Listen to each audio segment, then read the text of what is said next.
The Buccaneers are already dealing with injury problems, and the season hasn't even started yet. That and more on today's episode of Locked On Bucs.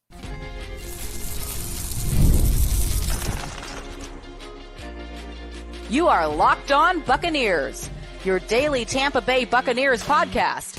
Part of the Locked On Podcast Network, your team every day. What's up, and welcome into this live Friday preview episode of Locked On Bucs, your daily podcast covering the Tampa Bay Buccaneers, part of the Locked On Podcast Network, your team every day. I want to thank you for making Locked On Bucs your first listen review every day. Don't forget you can subscribe or follow for free on YouTube or wherever you get your podcasts. And of course, you can follow along on Twitter.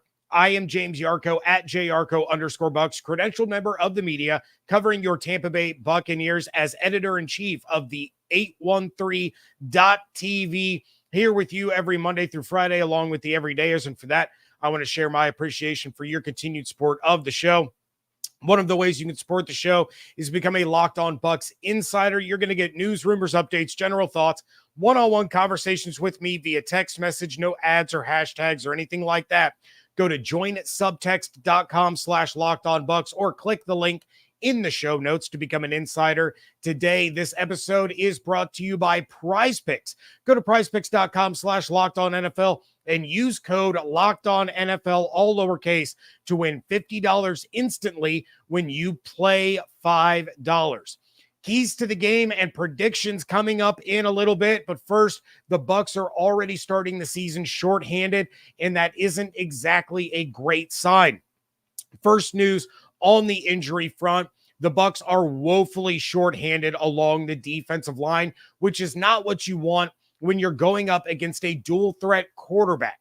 Defensive lineman Earnest was placed on injured reserve on Thursday, so the Bucs signed Ben Stille off of Arizona's practice squad. It's possible that he's going to be active for the game.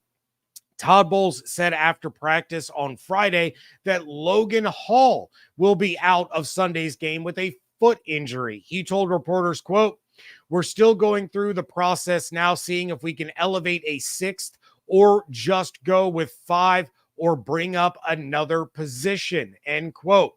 Bowles then talked about Stille, saying, quote, "He's tough. We know he's tough. We've seen it on film. He's a good run stopper. He's very strong that way.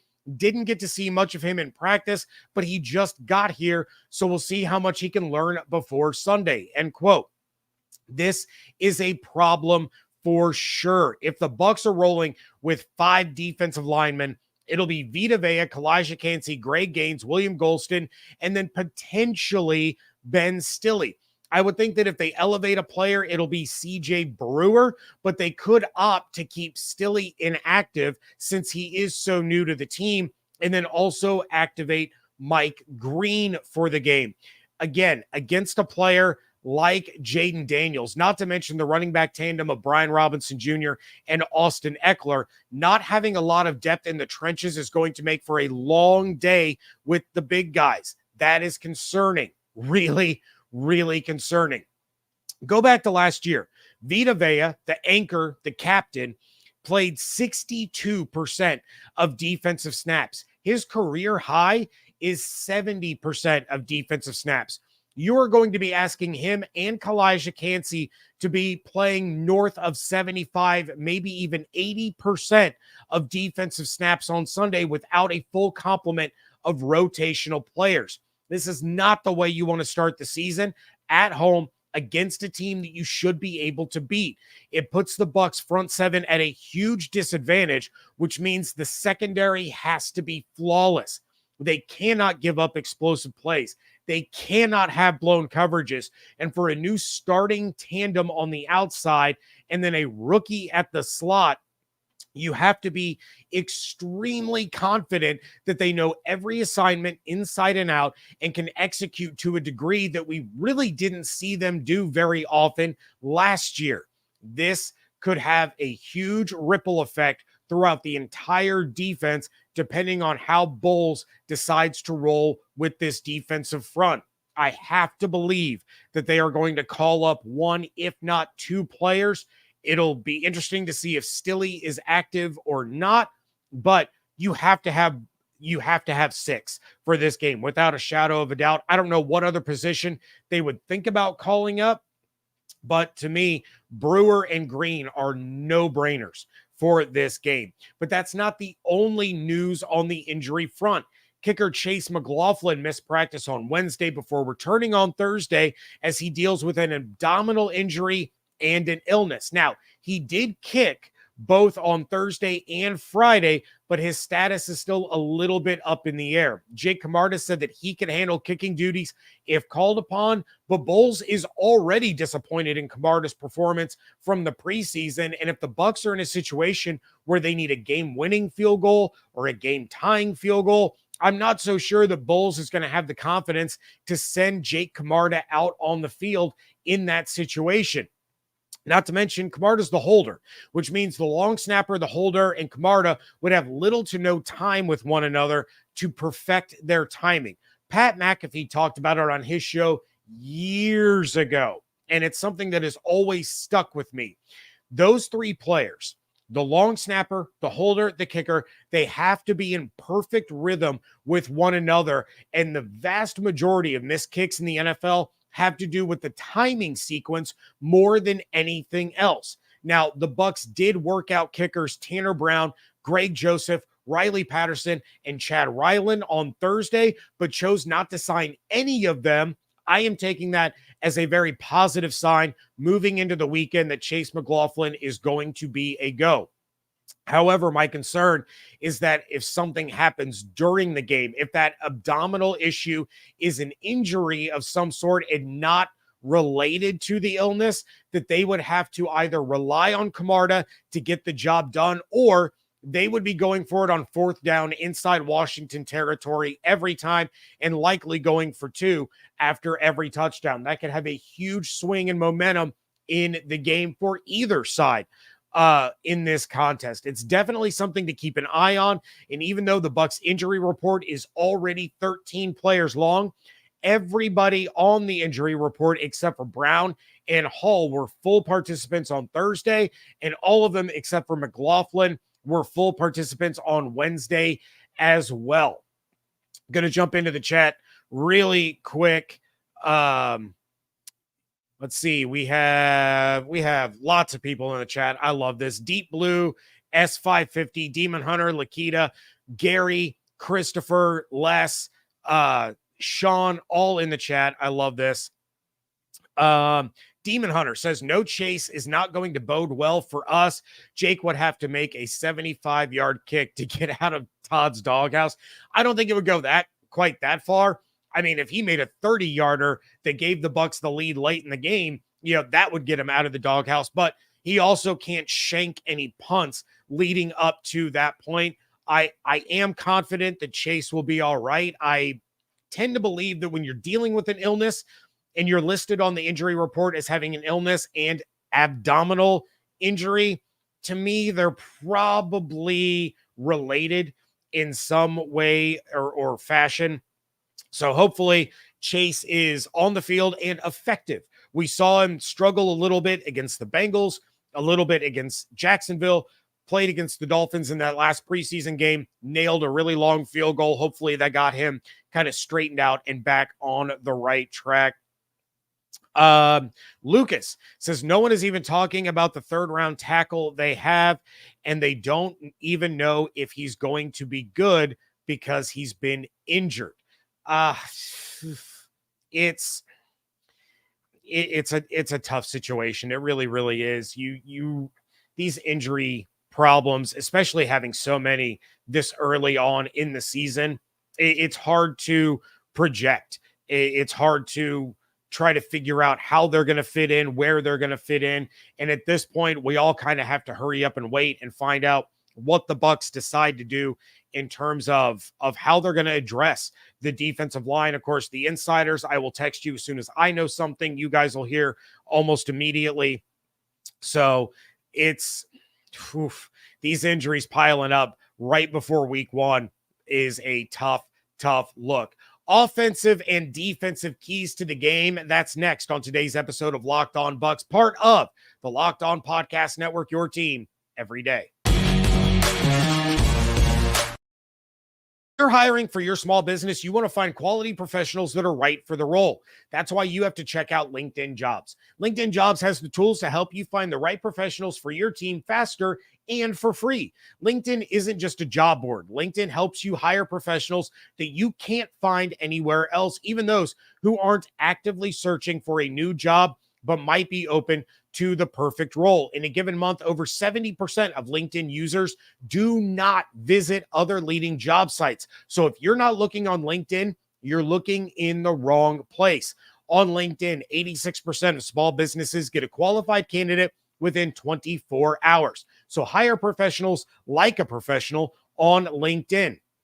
They are also constantly finding ways to make the process easier. They launched a feature that helps you write job descriptions, making the process even quicker and easier. So post your job for free at linkedin.com/lockedonnfl. That's linkedin.com/lockedonnfl to post your job for free. Terms and conditions apply. You again for making Locked On Bucs your first listen review every day. Attacking a weak Washington secondary is one of the biggest keys to this game, and I'm going to break that down in just a minute, but I wanted to let you all know that the new Locked On NFL is here. Locked On NFL is now 2 shows a day. First, the madman Tyler Rowland kicks off your morning with a double shot of NFL espresso, and then stop by the barbershop with Tony Wiggins for some real NFL talk. Add in the Locked On local experts and you get unprecedented NFL insight, hot opinions, detailed breakdowns, all in 30 minutes. It's the new Locked On NFL, and it's twice a day. Make the madman Tyler Rowland and the barber Tony Wiggins your second listen at the new Locked On NFL on YouTube or wherever you get your podcasts. Kicking things off on the offensive side of the ball as we lay out the roadmap to victory for the Buccaneers in week 1.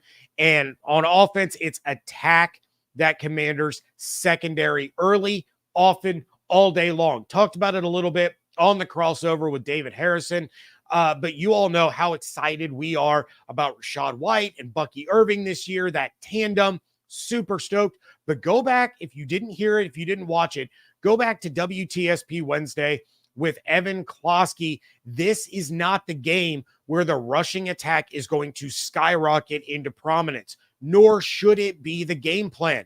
They're, of course, going to run the ball, but the way the Bucs win this one is through the air.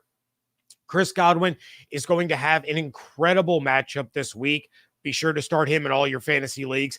But I think it's up to Jalen McMillan to set the tone. We know Dan Quinn is well aware of McMillan, but at the end of the day, he's still a rookie, and rookies still have to prove that they can do it in the NFL. Baker targeting McMillan a couple of times in the first possession or the first couple of possessions can set a tone for the offense for the rest of the day. That's when things open up over the middle for Godwin. Mike Evans is going to be Mike Evans. I'm going to talk about him more in a little bit, but this isn't going to be a Cade Otton game. This needs to be your wide receivers and your running backs out of the backfield. Bobby Wagner, Frankie Louvu, Dante Fowler Jr., any one of them can match up with Otton. So expect a quiet day out of him. But getting Rachaad and Bucky involved in the passing game out of the backfield, getting Bredesen or Malk or even O'Keefe to swing out as that lead blocker and kind of give Bucky or Rachaad a little bit of space to work their magic. That's where the Bucs are going to pick up some nice chunk yards and be able to keep the defense honest and close to the line of scrimmage. Once you have to force them to stay close to the line of scrimmage, that's when you start hitting them with those quick passes to Godwin. You take the top off the defense with Mike Evans and Jalen McMillan. You get Palmer and Johnson involved with those seam routes and their one-on-one coverage. Baker can have a massive day against Washington if the offensive line does their job and gives him time to let the play develop and unload to his wide receivers. Benjamin St-Juste, Michael Davis, Mike Sainristil, they do not match up at all with the Bucs' top 3 wide receivers. Jeremy Chin and Quan Martin, those are good safeties, but they don't match up against these Buccaneers receivers. This has to be an absolute air raid assault on Sunday from Liam Cohen and Baker Mayfield. that is how you are going to score quickly. That is how you are going to maintain possession of the football. That is how you are going to help with my defensive key to the game. And I have already talked a lot about containing Jayden Daniels. I'm not going to harp on it again here. I'm going to shift the focus to the Bucs needing to make sure that this game is one-dimensional. Jumping out to a quick lead on offense is going to help that, but remove the run game from the equation for the Washington Commanders. There's already a lot of pressure on this defensive front, and if they wind up shorthanded, it puts even more pressure on guys like Vita Vea and Kalijah Kancey and Gray Gaines to come through. But Brian Robinson Jr. and Austin Ekeler cannot get hot carrying the football. That will take pressure off of Jayden Daniels, and that's the last thing that Todd Bowles wants to do. He wants the pressure to mount as the game progresses. Early hits, an early sack or two, maybe you have a batted pass at the line of scrimmage. Those kinds of things are going to start to speed up Jayden Daniels' internal clock. And for a rookie in his first game, that's exactly the situation that you want to create inside of his head. You compound that with Robinson and Ekeler getting 2 yards a carry, 2.5 yards a carry, removing that run game from the Commanders' game plan compounds the pressure and allows guys like Yaya, Chris Braswell, hopefully JTS, but then Kancey, some of these defensive backs coming in off corner blitzes, off safety blitzes. It allows them to pin their ears back and go full throttle with pressure on Jayden Daniels. That's going to lead to sacks. That's going to lead to errant passes. That's going to lead to misreading the defense pre-snap and lulling him into mistakes. But if Robinson and Ekeler get going on the ground and they're clipping off 4-5 yards a carry, the defense is going to be in big trouble. That makes them have to play closer to the line of scrimmage, which is what I just said I want the Commanders defense to have to do. But then Daniels can start luring them in with the play action because the run game is working, and he can show off that absolutely phenomenal arm of his on deep passes to McLaurin and Zaccheaus. And Zaccheaus is no stranger to big games against the Bucs. It's also going to open things up for Zach Ertz. That's not a name that we have talked about this week leading up to the game, but Cliff Kingsbury loves Zach Ertz. He loves Zach Ertz as much as Dennis Allen loves Taysom Hill, and that's a lot. Cliff Kingsbury might love Zach Ertz more than he loves his own family, but the Bucs were not great against tight ends last season. In fact, they were one of the worst teams in the NFL against tight ends. It's a cliche, but it's a cliche for a reason. Games are won and lost in the trenches. The Bucs possess a great ability to force teams to be one-dimensional by shutting down the run. And if they're going to start the season off right and they're going to get inside Jayden Daniels' head and force him into mistakes, they have to stop the run and shut it down completely from the jump, from the very first possession that Washington has. Want to jump into the chat again real quick. Let's see, Destined for Greatness. Welcome into the chat. He says, I think Godwin is primed for a big game. Absolutely. Absolutely. Yeah, Evan talked about it on WTSP Wednesday. I 100% believe him. I talked about it a little bit with David on yesterday's show. David is not confident at all in this Commanders secondary, so it's on their front seven to be able to get after Baker Mayfield. It's going to be a really interesting battle between this new look Bucs offensive line that we all believe they upgraded, but against that Washington front, it's going to be a really, really tough test. Jay Jones says White is going to be money on short passes and yards after catch. Absolutely, 100%. Stu J in the chat, so close, I can almost taste it. We are like 50 hours away exactly from this moment during the live broadcast, 50 hours away from Buccaneers football. And you know what that means. It's prediction time. That's coming up next on today's episode of Locked On Bucs. PrizePicks is America's #1 daily fantasy sports app with over 5 million active members.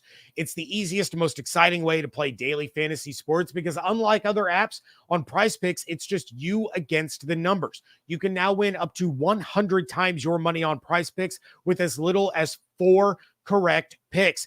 It's the only real money daily fantasy platform with injury insurance policies so that your lineups stay in play even if one of your players leaves in the first half and doesn't return. PrizePicks puts their members first, so all withdrawals are fast, safe, and secure. When my picks hit, I can get my money in as quick as 15 minutes. It's super simple to play. You just pick more or less than a player's stat projections and watch the winnings roll in. It's not you against thousands of other fantasy players, just you against the numbers. Download the PrizePicks app today and use code LOCKEDONNFL, all one word, all lowercase, and get $50 instantly when you play $5. That's code LOCKEDONNFL on PrizePicks to get $50 instantly when you play $5. You don't even need to win to receive the $50 bonus. It's guaranteed. PrizePicks, run your game. Wrapping things up here on a live Friday preview episode of the Locked On Bucs podcast. How long have we waited for a Friday preview episode of Buccaneers football? I'll tell you how long. It's been since January. It has been 8 months since we have done a preview episode. Start dropping your bold predictions and your player predictions in the chat. Drop your score predictions in there. I will get to as many of them as I can. But the Bucs and Commanders face off on Sunday at 4:25 p.m. Eastern time, and the Bucs are 3.5-point home favorites. Let's get into the predictions. Of course, Evan gave his predictions on WTSP Wednesday, and then on yesterday's crossover, David and I each gave kind of a spur of the moment bonus bold prediction. You can go back and check those out on Wednesday and Thursday's shows, but start things off with the bold prediction. Mike Evans will torch the Commanders to start the season off as the NFL's leading receiver in week 1. For his career, Mike Evans has 26 receptions for 605 yards and 4 touchdowns against the Commanders. He averages over 23 yards per reception and over 120 yards per game when facing Washington. And yes, they have a new defensive coordinator. They have a defensive-minded head coach in Dan Quinn, but Evans hasn't been bad against Quinn's teams in the past. He has a great matchup. He's going to have one-on-one opportunities, and he's going to win pretty much all of those one-on-one opportunities. So give me 130 yards and a touchdown from Mike Evans in week 1. Now, for my predictive player of the game, I got to go with Yaya Diaby. The hype train is pulling into the station for its first stop of 2024, and Yaya has to set the tone. I just talked about having to shut down the run and make Washington one-dimensional, but this is the player that the Bucs said, you're our guy. You are the alpha of the edge rushers. He has to be able to live up to that from the jump. His sacks can't come in little 5 or 6 game spurts. He has to be consistent throughout the entire season. So on Sunday, first and foremost, keep contained. Do not let Daniels bounce to the outside and run wild when he is in trouble. And then Yaya has to be a sure tackler. That is something I am concerned about with all the time he has missed. He cannot miss tackles. When he has the opportunity to get Jaden Daniels down, or for that matter, Brian Robinson or Austin Ekeler, he has to come through.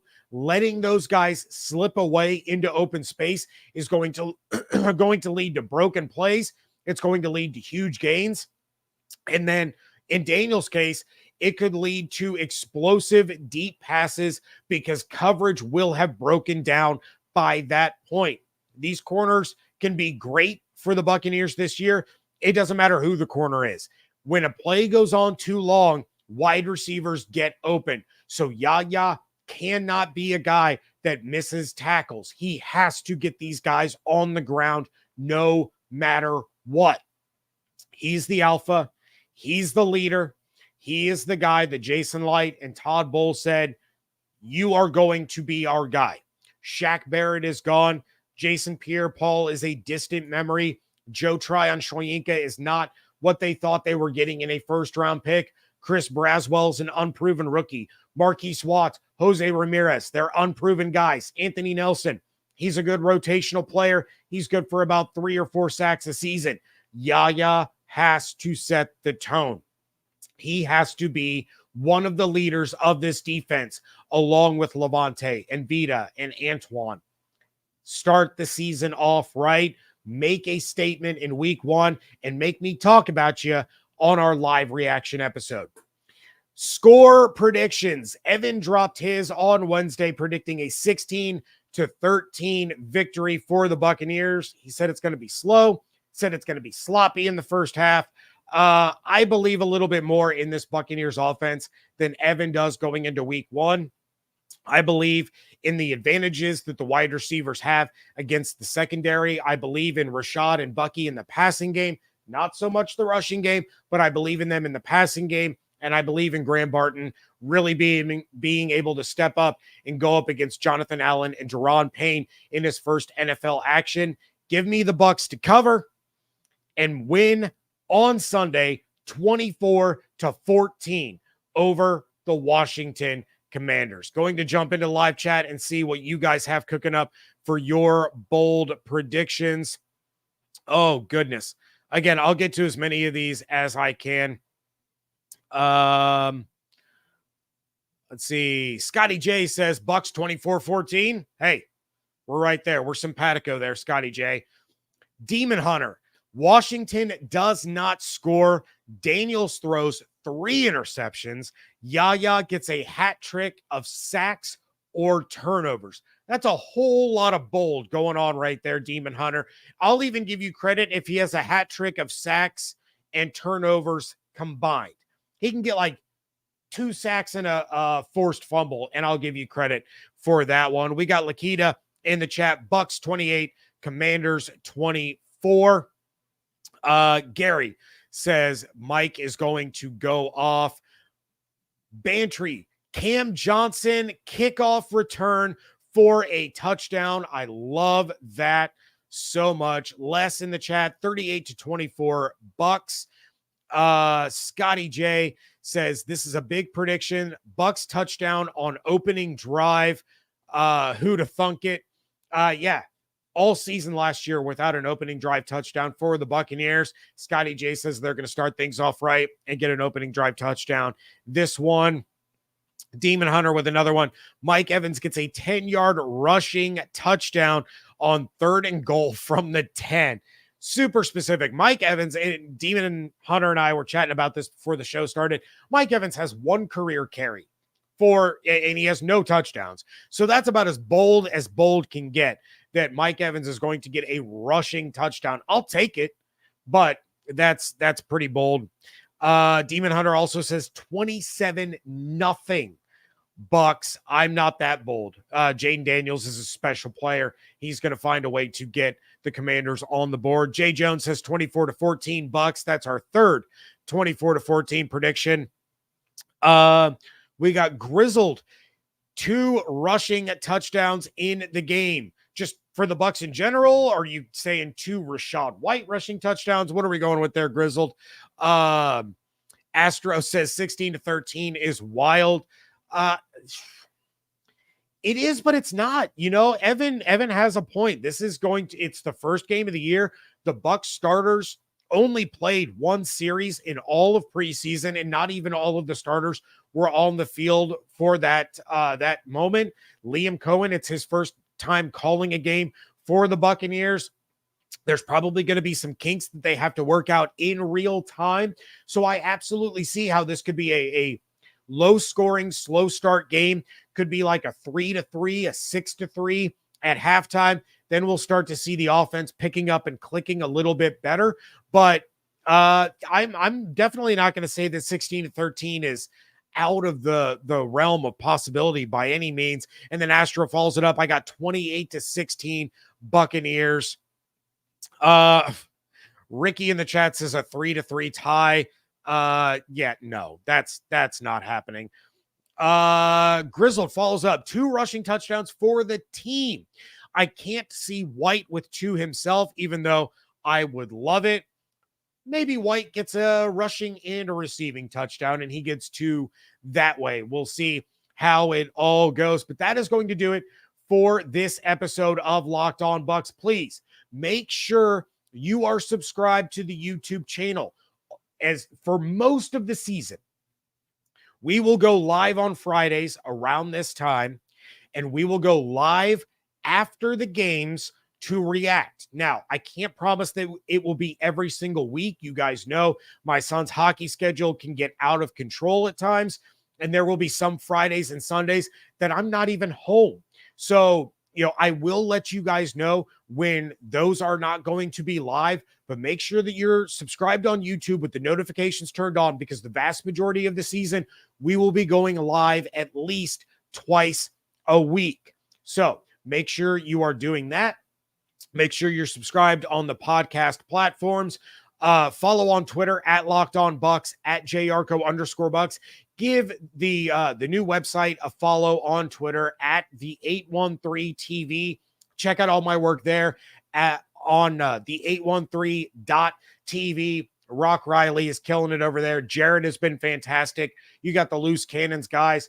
We have daily podcasts about a whole bunch of things. You got Jake Arians doing the Moneyline Dog Show with JC Cornell. You got Loose Cannons. You got Fully Loaded. You got Inside the 813 with yours truly. Tons of content. Please check it out. We are really excited to bring all of that to you guys. And of course, you can become a Locked On Bucs insider by going to joinsubtext.com/LockedOnBucs or click the link in the show notes.